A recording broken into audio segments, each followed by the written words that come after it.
right, should we start? Let's do it. All right, let's go ahead and get started. Hello, everyone, and welcome to the UCLA Live QA session. My name is Karen, and I am the Associate Counsel here at Plexuss.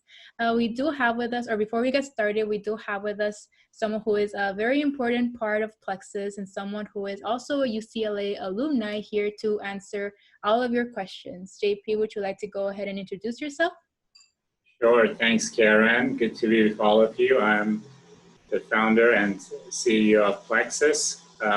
And as Karen mentioned, I'm a UCLA alum, so we're going to have a series of webinars and with alumnus from different universities, and this will be our first one, and we hope to continue after this.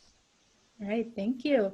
All right, before we get started with the questions, I do want to let you all know of how this session is going to work and the schedule throughout. I will be kicking off this live Q&A with some questions. I will be starting with interviewing JP myself, just so we can get things warmed up. And while I'm interviewing JP, you can feel free to think of some questions of your own. After I have finished interviewing JP, we will open up the floor to some questions that you all have for him. And I will give you more instructions on how you can ask your questions when we get to that point. All right, so with that said, let's go ahead and get started with the first question. So these questions will be in just about your experience at UCLA. For the first question, I have, what was it like before applying to UCLA and what did you do to prepare? Well, I was a terrible student in high school. So, you know, unfortunately, unlike most people in Plexuss, you know, this was, you know, late 80s, and there weren't as many resources out there, and definitely unmotivated at the time. But I did enjoy certain topics.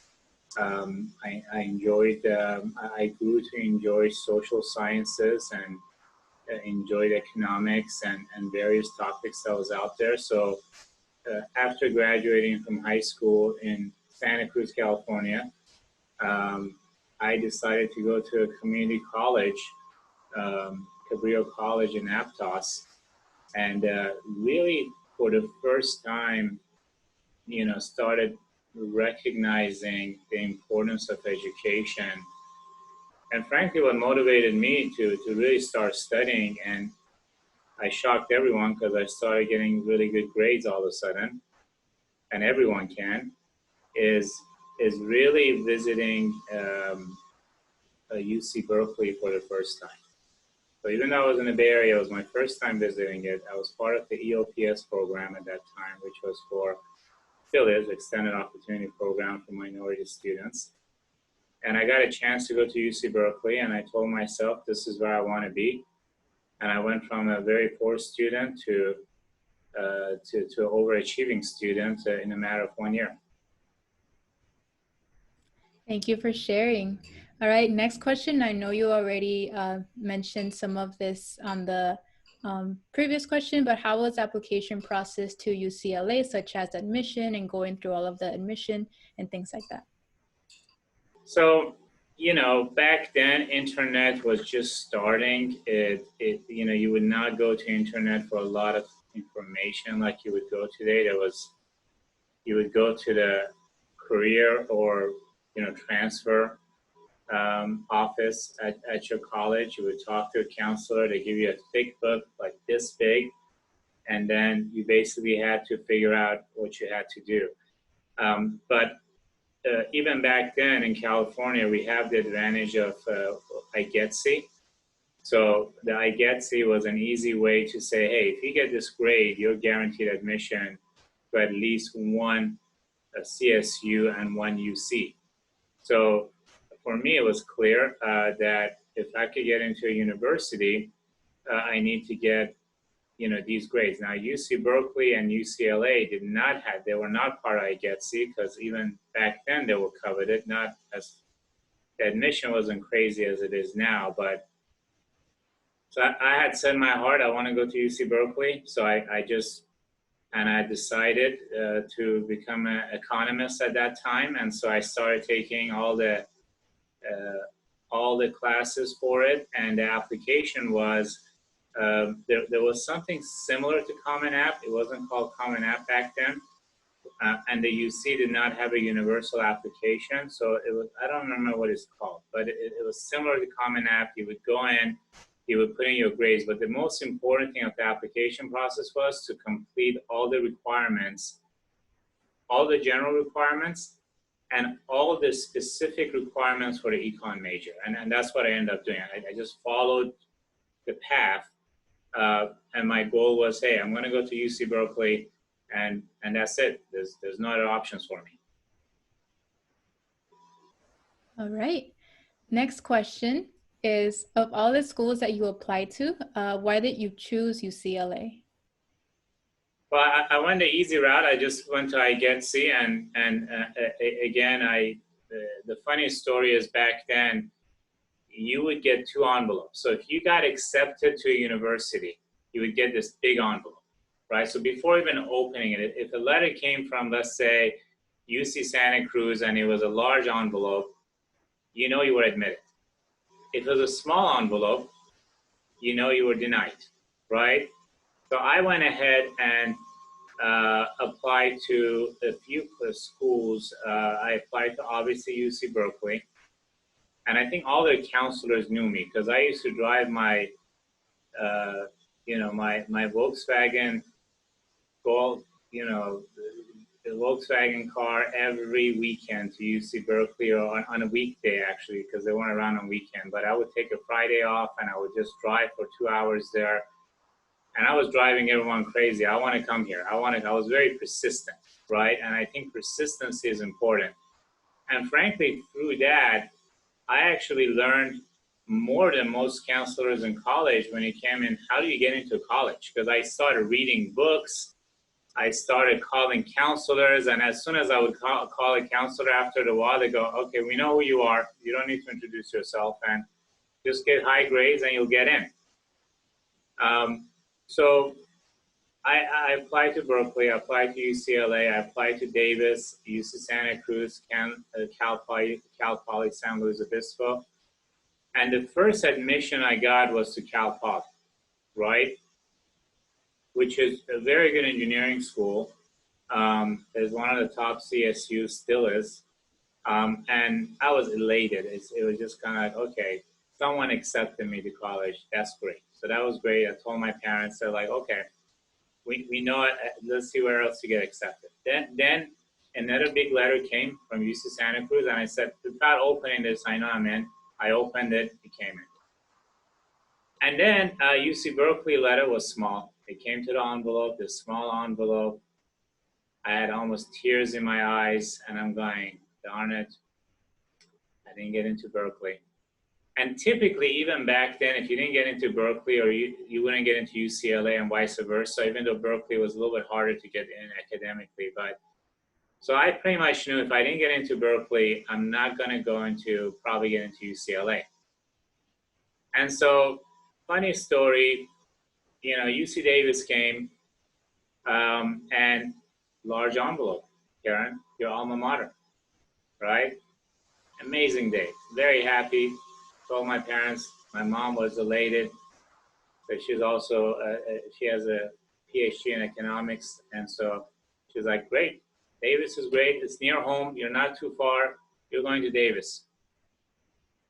And so one day I was walking home, like every day I would run home to check the mailbox, just like a little kid going to candy store. It's just I couldn't wait to get home. And I opened the mailbox, and it's a small envelope from UCLA, right? And I'm going, I threw it in a garbage can. I was going, okay, I know I didn't get in.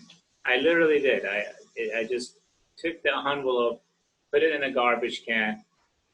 And after about half an hour, I said, let me just read it. What's to it, right? So I opened it after half an hour, expecting for it to say, thank you for being a talented student, but we have to reject you. That's typically what they say, right? So I get the envelope, I open it, and it says, welcome to the Extended Opportunity Program at UCLA. It was a small envelope coming from, you know, the EOP department. And so I put two and two together. I said, these guys, I must have gotten into UCLA, because why else would they say, welcome to the EOP program at UCLA? And if that is one of the top 10 greatest moments of my life. When I saw that, I was just jumping up and down like a little kid. An amazing day for me. And basically, I went to UCLA because I didn't get into UC Berkeley, but it was the best thing that could have happened to me, because the experience at UCLA was just life-changing for me. Thank you for sharing your story. All right, next question. How was it like being part of the UCLA community, and talk to us about your experience at the university? Yeah, so just a little context. So when I was at community college, I got really involved in student government. So I ran for student senate. I actually was sent to Bill Clinton's inauguration, his first election. I met a local congressman. We were there for 3 weeks for a leadership. I was very, very involved. I was part of a multicultural club, very involved at community college. So when I went to UCLA, everyone said, look, now you're going to the big league. You can't be doing all of these extracurricular activities, right? So first thing that happens that I get in, I look at all my courses I have to take for econ. And then half of them were mathematics, right? It's calculus 2, calculus 3, differentials. And I told the council, I said, I did not apply for a math major. I applied for econ. They're like, yep, that's econ. Takes a lot of math. So the first thing I did, I walked over to the administrative department at UCLA, and I said, I want to change my major. And back then, econ was actually, still is, it was an impacted major, which means that there's a lot of demand to get into economics major, because there was really not a business major for undergraduate, right? So within 2 minutes, they were happy to change me from econ to philosophy, right? But again, imagine my folks, you know, immigrant parents expect their kids to become doctors and engineers. And I tell them, I'm going to be a philosopher. I like philosophy, right? And they were not happy about that decision. They're like, why don't you talk to us? What are you going to do with a philosophy major?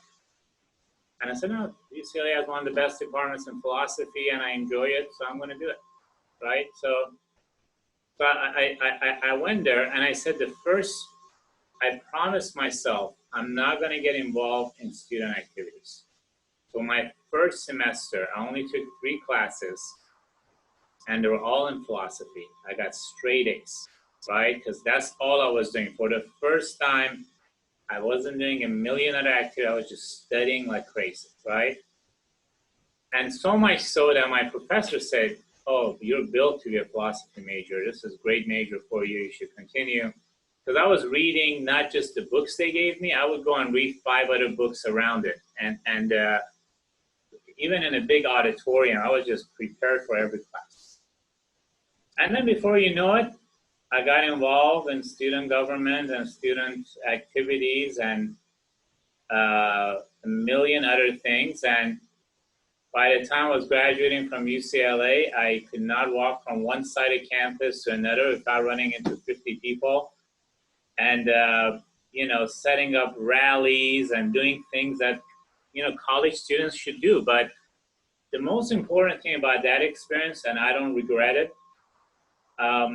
you know, I still graduated with a very decent GPA because I was a philosophy major. It wasn't like, I mean, even though philosophy was a very tough major, it's the toughest major in humanities, but you know, I learned in college how to give speeches. I learned how to have debates. I learned how to organize. So even though I was not a bookworm or, you know, I didn't get a 4.0, but I learned so much from student activities, and it really prepared me to do what I do later in life. So much of going to the UCLA was fantastic because I got involved in UCLA's life beyond just studying. And I think any campus anyone goes to, you got to take advantage, experience life when you go to campus, run for offices, be part of organizations. This is the time you could be young, you could be vigorous, you could make a lot of mistakes, and God knows I probably made more mistakes than 10 lifetimes put together. I did a lot of things that as a grown up I wouldn't do now, but I don't regret any of it because you learn so much from those activities, and I made lifelong friends. Awesome. And the last question is, what did you do after attending UCLA, and how did UCLA prepare you? Funny story. So obviously I didn't think about the job market after with a philosophy major. What am I going to do, right? So I had a few options in front of me. I loved studying philosophy, but the job market was very thin. So the first job that I got, my last semester at UCLA, I joined the UCLA Alumni Fund, and I was really good at it. I would call thousands of alumni and say, look, alumnus, and I would say, look, we need money from UCLA for UCLA, right? Very passionately making a plea. I got a couple of awards for doing that, and then they came back with a law saying that it's true we're only paying you $8 an hour and you're doing a great job, but now that you've graduated, we can't have you do this work anymore. So I started applying for work. So I would apply to anything from Starbucks to being a teacher to being a substitute teacher. I didn't know what I wanted to do. I just knew one thing, that as much as I enjoyed philosophy, it was not action-oriented enough for me. So they had made me an analytical thinker and writer, but I didn't know what I wanted to do. So most philosophy majors would go into law. So it's a great pre-law major. So I took the LSAT. That's one of the things I did. So I applied to law school. But it didn't excite me because my roommate went to Harvard and he wasn't that excited about even law school, and he was way smarter than I was, way smarter. So I was not intrigued by law to continue it. I wasn't intrigued to become a philosopher because it wasn't exciting enough to do it for the rest of my life. And I looked at people around me and going, boy, all of these people are geniuses, and I'm not even 10% when it comes to rigor of studying like they do. Because when we got into upper division classes, there were very talented people there. And really, if you didn't go into Princeton or one of the top programs, it didn't really matter. You know, you would probably get a job at a small community college somewhere in the Midwest. Not that there's anything wrong with it, but, you know, I was in California. I wasn't going to move to the Midwest and teach in community college something about Aristotle. So the next thing I did, I went to film school. I started taking film, producing some films, small films, and again, I loved film. I still love filmmaking, but it wasn't a career maker for me. I was very confused. So my first job came through my roommate after college. He worked for a coin counting machine, like this Coinstar machines. We were a competitor of them. And then I joined them. They had one salesperson. I was the second salesperson. The VP of sales said, the minimum age that we hire salespeople is 35 years old. And I said, and I was what, early 20s? I said, look, I'll work for free if I have to. You could fire me after 3 months, but I guarantee you, I will sell your product. So somehow I was able to convince her, believe it or not, to give me a job, right? She gave me a job, and it was really my calling. I did really good selling, and really said, you know, I like business. This is what I want to do. I want to do stuff in business, and I like innovation. So that really opened the door for me to think about for a career in entrepreneurship and business. And what UCLA did for me was, it gave me confidence, right? I went to a really good university. I met a lot of people who were much smarter than me at the time. Um, I got a lot of practice giving speeches, organizing. So a lot of times what you learn in college is not what Aristotle or Kant said, but really the rigor of thinking and decision making and problem solving and confidence. And it's the intangibles of going to a college that's more important than just the formulas. And that's what UCLA gave to me. Thank you for sharing. All right, that was the end of the interview that I had for you. Now it is time for our students to ask you some questions. First of all, before we proceed, I do want to give you all some instructions in how you can ask questions to JP. You can ask questions. The first option is using the raise hand option. You can access the raise hand option by clicking on the participants, and the raise hand option should be right there. You will then click on it and then wait for me to call on you, so like that you can unmute your mic, and if you want, you can turn on your video so you can ask your question. That is the preferred method.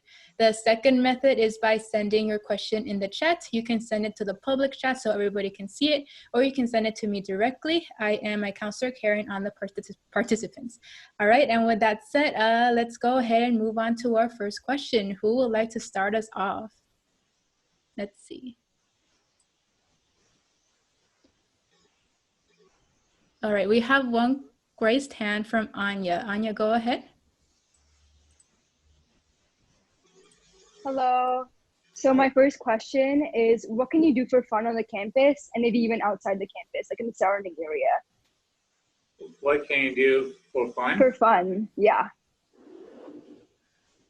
It depends from school to school, but what we did, obviously there was Westwood, so there was a lot of restaurants and movie theaters, so there's a lot of that, but we end up having, because I was part of so many different clubs, right, they had so many activities. So you would have a multicultural day one day, or you would have a reading night another day. Obviously there are a lot of parties, right, but outside of parties, there was a lot of meaningful connections with people that had common interests, right? So, you would have the Chinese New Year group that you would go to different festivities. So going to a university that has a very multicultural and diverse group, there are always activities. And one thing I would always check out was, as I was walking through Bruin Walk, there were all these clubs posting their events. So sometimes I would say, that's interesting. I want to go see what they're doing, right? So I had my plans with my friends, and after like a while, as I built my core friends, like we would actually get up in the morning, 5, 6 a.m. and go exercise and run and have, so anything from exercising to reading to debating to organizing events. I consider all of those fun.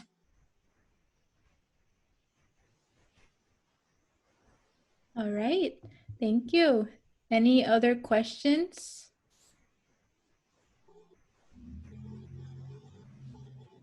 Any raised hands?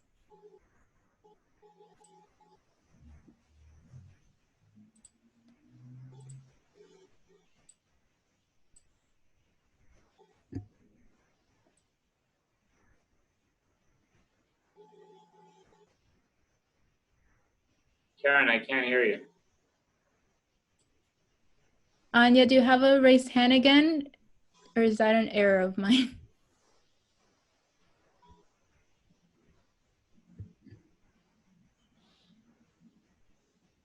So a question I have is, Okay. did you live on the campus, like in a dorm, or did you like stay in your own apartment or with your parents? Well, since I moved to Southern California, I couldn't live with my parents, but I actually live outside the campus because I was a transfer student. Most dorm was either for undergraduate or graduate students. So most transfer students tend to live off campus, but I was like a minute away from campus. So as I stepped out of my apartment, I could just walk on the campus, but I was off campus. And back then, believe it or not, I mean, I would walk down to Westwood and just not to date my, this was 1993, 94. And for food, there was a sandwich place that I recall. It's a funny story. They would give you this huge 12-inch tuna sandwich for $3 or $3.50. you know, so it was great. You were there. You could walk to campus. You could walk to Westwood and get your food. So the campus life could not get any better, especially when there were basketball games or something. We would just walk to the Wooden Center and watch, sign up to see games or different events that are going out there. But there's a lot of housing around the campus. All right. Do we have other questions? Feel free to ask anything about campus experience, admissions, etc. Right, in the meantime, I do have a question. What did you like most about UCLA?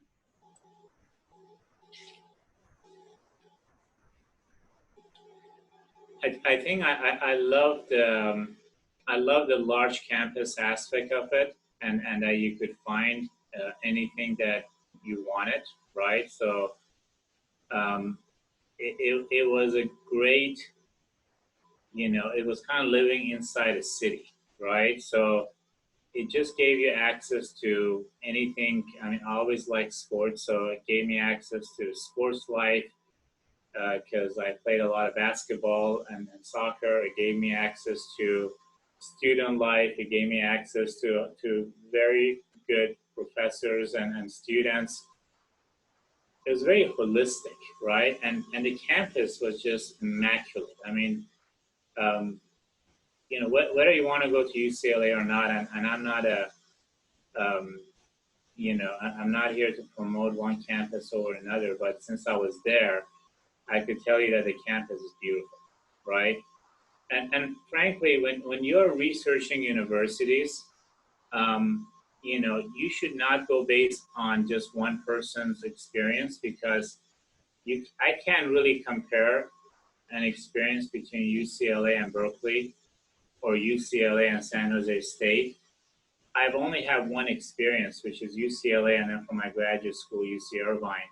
So but UC Irvine was a grad program. This was an undergrad program. So, most people will give you, they have a good experience about a campus, but that's just like saying, I have the greatest mom in the world. I've only had one mom, so how do I know that she's the greatest? To me, she's the greatest. So UCLA for me was great, but that doesn't mean that was the best choice for me by far. That doesn't mean that, right? So I think one of the things that, I urge students to do is use technology. This is why the college readiness report has been built, because you really want to, talk to multiple people about their experiences. And that's why we're going to have this alumni series, so you can see what each person says about their experience.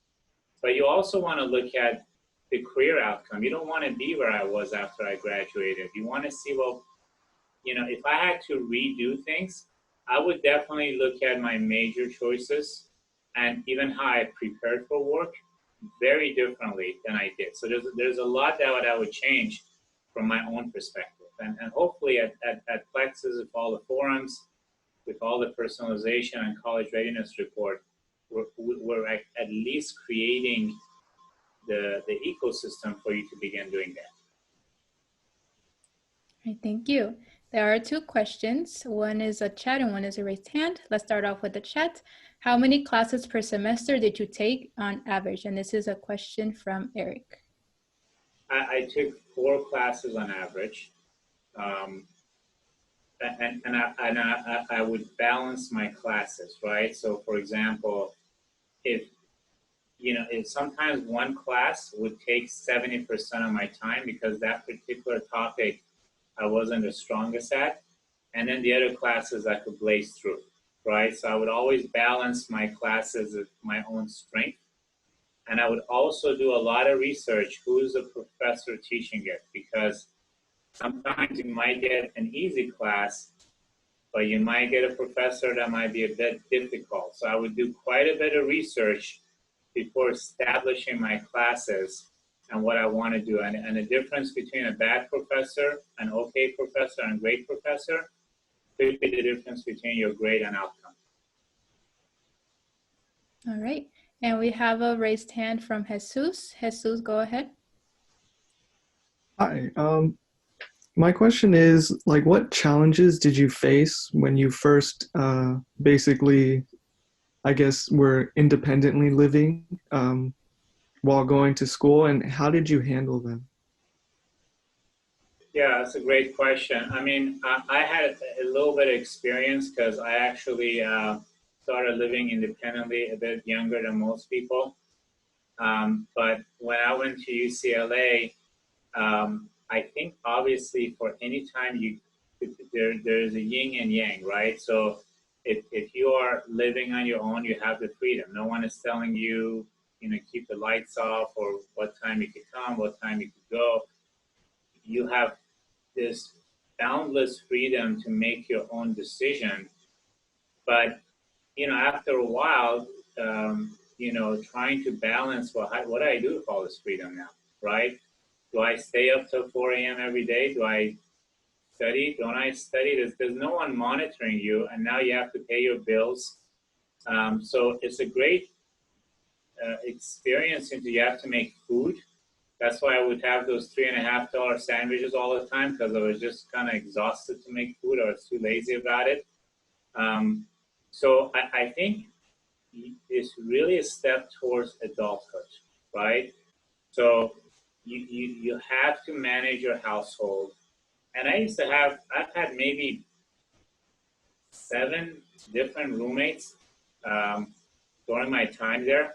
So dealing with different roommates was also a lot of politics, because some were very messy, some were very clean, some were very rowdy. They were all different. So I think my biggest challenge was just trying to understand every roommate that would come and go, and trying to not to get distracted by all the changes that were happening during my time there.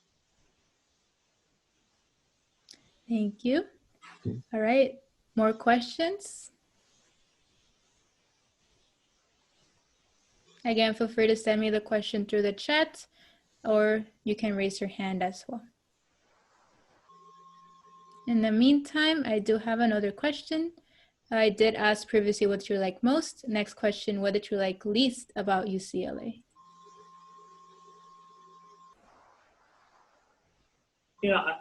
I think this is something that still persists with universities, and I'm very passionate about what we do as a company, and we want to help all schools and all students through this.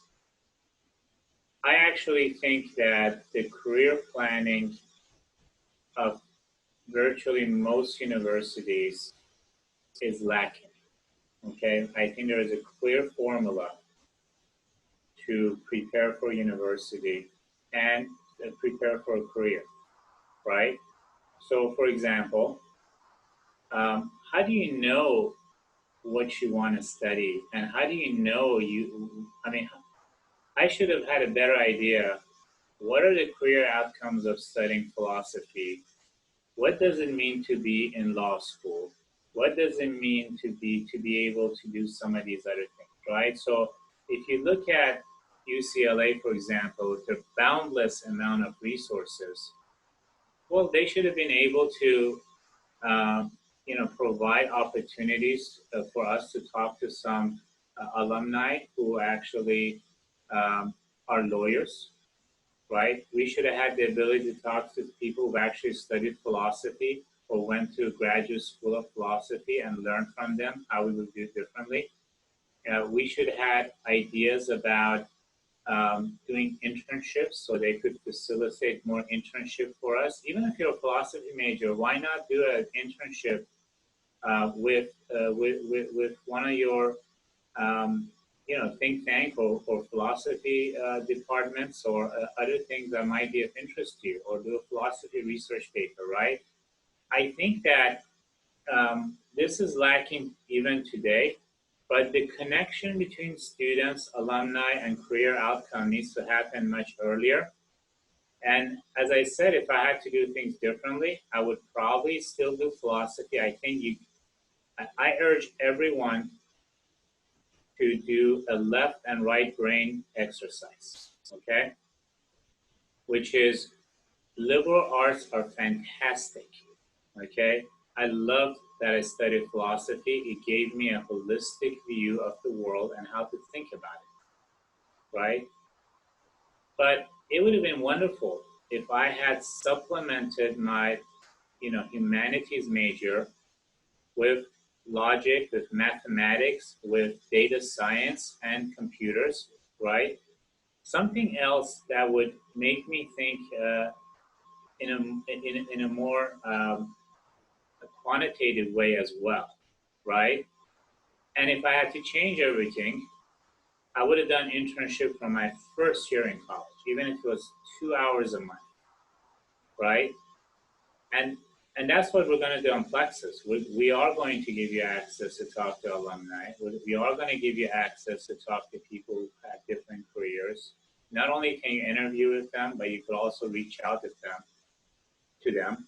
And we're also going to make sure that every student learns from us. So if I pretty much will guarantee if someone follows the right formula, they will have a job waiting for them after they graduate.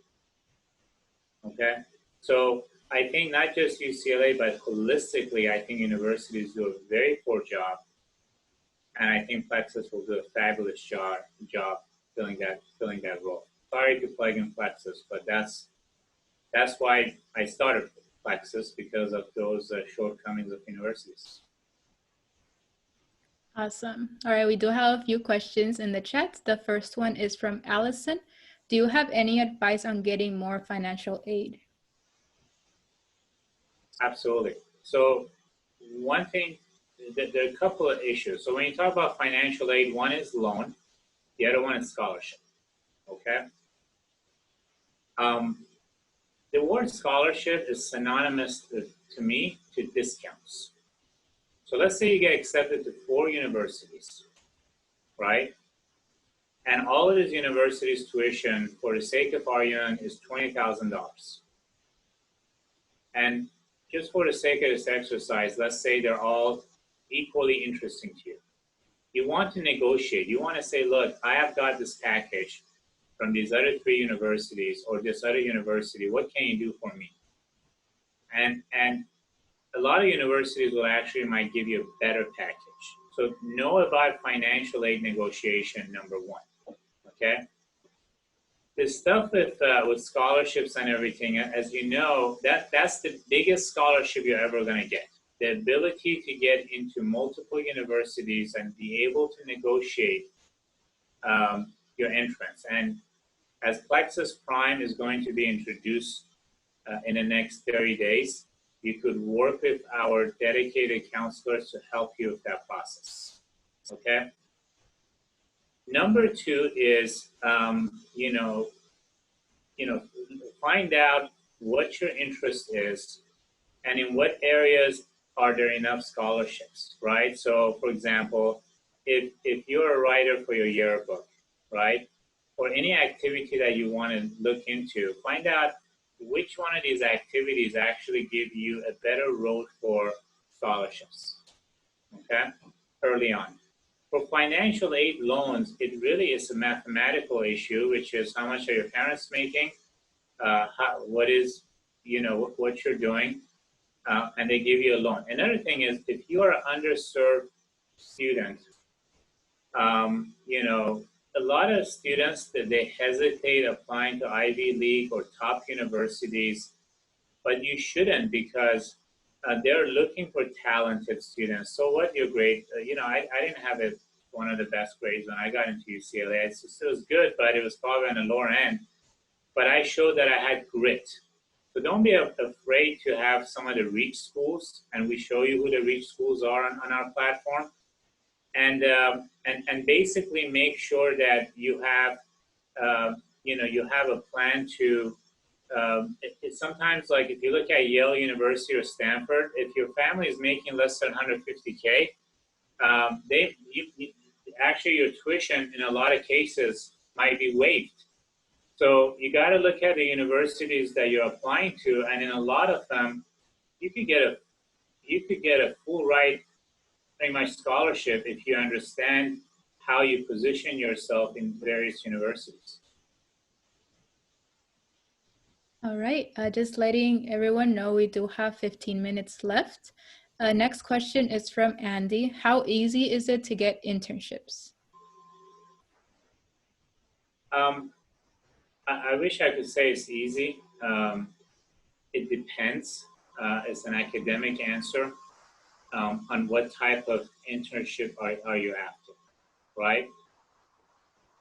But it's a numbers game after all. First of all, I would reach out to family members and friends and have them vouch for you to give you an internship, because even at Plexuss, obviously, by the way, our internship is open to all of our ambassadors. So anyone who wants to do an internship, we're happy to give it to you. But depends if you want paid internship versus an unpaid internship, right? I would recommend right now, don't get hung up on getting paid. Focus on getting experience, because anytime you join an organization, they're investing in you. Okay, so it costs them money to manage you. It costs them money to give you facility and all that stuff. So determine where you want internship, reach out to people that you know, and then, let's say you want to go into healthcare, apply to 20 hospitals if you have to. Look at their programs, apply to them, and then follow up, right? It's just being there. So if you're persistent, you will get the internship that you want. Sometimes it's easier if you have a recommendation. Sometimes it's just a bit harder, but it's a great exercise in tenacity. All right. Next question is from Anya. Do you have any advice for students filling out the UCLA application? Well, right now, UCLA doesn't have its own application. It's a UC system application, but you get to pick a la carte which one you want to apply to. But one of the things that I forgot to mention, I spent a lot of time on my essay. I worked on it for almost a year with different variations, right? So and I wrote it so it could be for UC Berkeley, obviously, at first, but it was pretty, it was talking about, who I am. But when, not just UCLA, I think when you write an essay, okay, first of all, a lot of universities don't have the bandwidth to read every essay, okay? But if there's a tiebreaker with a lot of colleges, then they start looking at essays more seriously. And you want to stand out. And so one area that universities look at is try to have a genuine voice. It's not just what a college could do for you, but what value do you bring as a person to a college, right? So Anya, you're very industrious. You help other students, but when they read that personal essay, they gotta feel like they're talking to you, right? So, and they have to say, we want Anya because Anya brings a perspective of honestly hard work and creativeness that is going to make our whole student body better. Couple of things. On your resume, you might have 15 jobs or 10 jobs by the time you get older.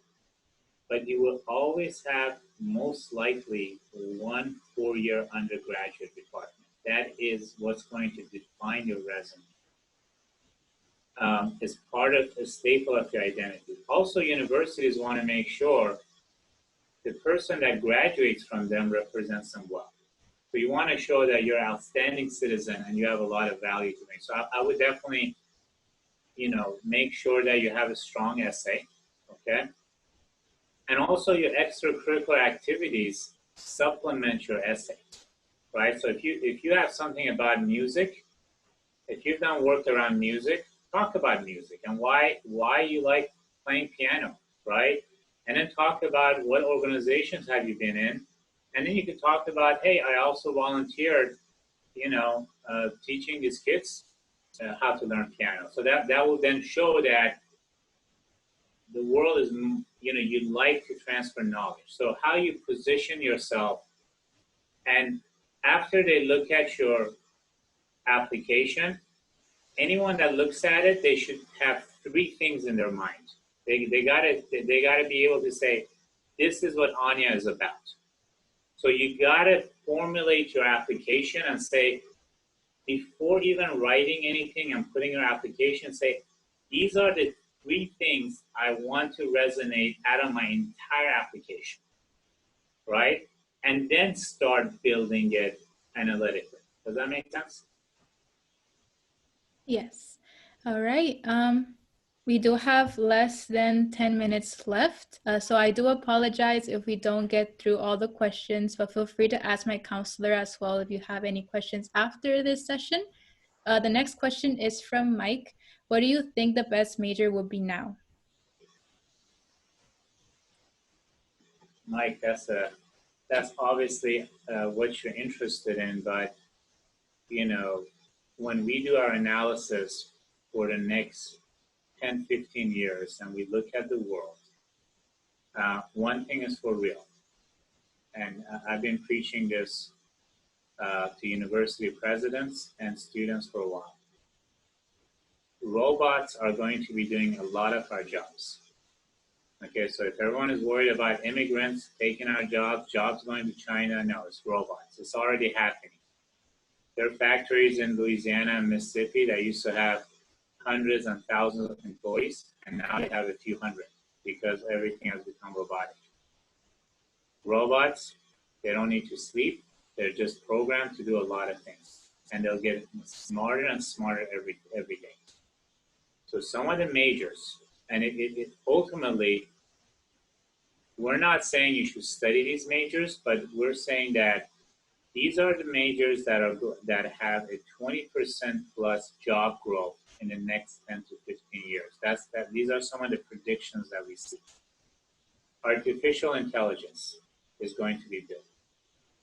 Anything that deals with data and data science is going to be needed, because that could go anything from pharmaceutical to medicine to marketing to advertising, you name it. We also think operation management is going to be important because, after all, whether you're managing human beings or robots, or obviously you're going to be managing a mixture, being able to operate organizations and a lot of data is going to be important.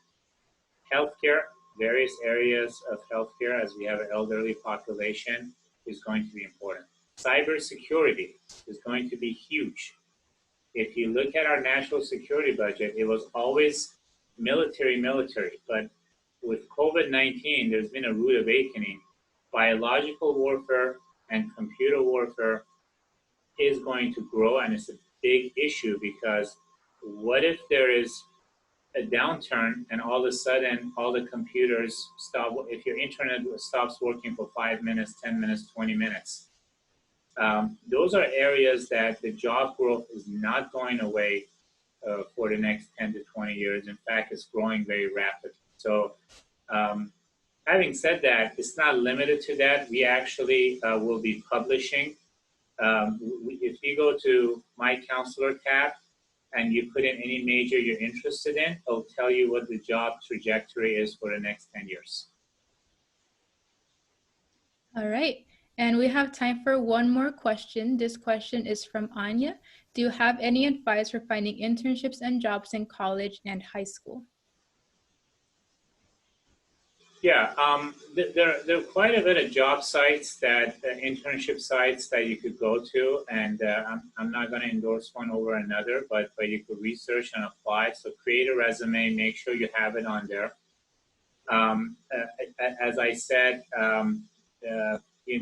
reach out to people that you know, but figure out, if you think like you're interested in a particular area and you're not sure if this is right for you or not, try to find an internship in that area, right? So this is a very specific question. So holistically, there are a lot of job sites and internship sites you could go to, right?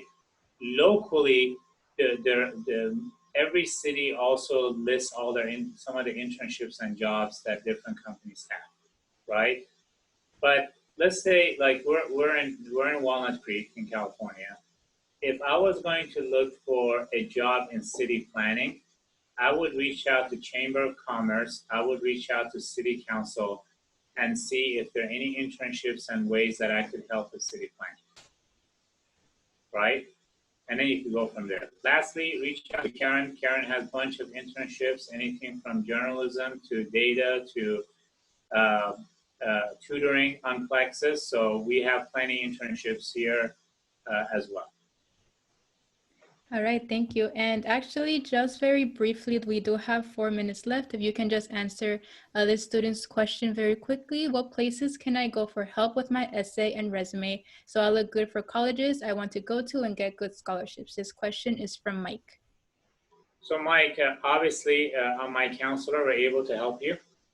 Okay, we have a lot of expertise here and a lot of people who know this field really well. We have people who used to work at the College Board SAT for over 10 years. So, and also, again, in the next 30 days, Plexuss is going to be offering its limited premium Plexuss Prime, where you could get unlimited tutoring, unlimited college advising for only $9.95 a month. But we are going to be limiting how many students to sign up. So, but I think Plexuss is by far one of the best places you could go. It's not just low in cost. Right now, if you could reach out to my counselor, it's free, they'll help you. But for really deep dive, help, once we launch Plexuss Prime, go ahead and sign up and get the help on Plexuss. All right, thank you. All right, just to end the live Q&A, before we leave, I would like to let you all know to please download our Plexuss app on the App Store or Google Play. If you download our app, you'll be able to receive instant notifications. We will also very much appreciate it if you leave us a rating and a review on the App Store or Google Play as well. We very much appreciate all the feedback y'all can give us. Chat with my counselor if you have any questions regarding this session, or if you'd like to reach out about your journey to higher education. We're always happy to help in answering all of your questions as well. We do have the Plexuss Ambassador Program, as JP mentioned. It is open to all U.S. high school students, and all you have to do is be a U.S. high school student and be a Plexuss user, and you'll become eligible to apply to the Ambassador Program. Invite your friends to join our Plexuss website. We have a lot of college readiness resources that they can benefit from as well. And of course, thank you everybody for joining us on this first UCLA Live Q&A. We very much appreciate it. Thank you everybody for sticking around. And of course, feel free to reach out if you have any questions. Thank you, everyone. Bye. Thank you, Karen. Thank you, everyone. Bye-bye.